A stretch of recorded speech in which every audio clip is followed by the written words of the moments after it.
Hello guys and welcome back to my channel. So in this video I will tell you that how to compare two columns in Microsoft Excel.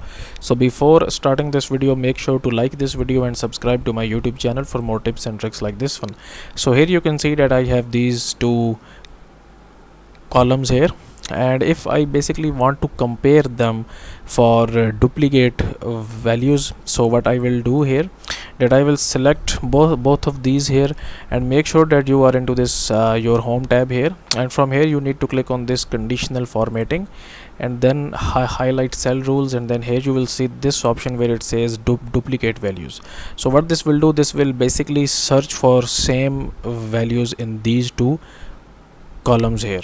So highlight cell rules and then duplicate values, and it will basically highlight the duplicate values that are present in both of these two columns here.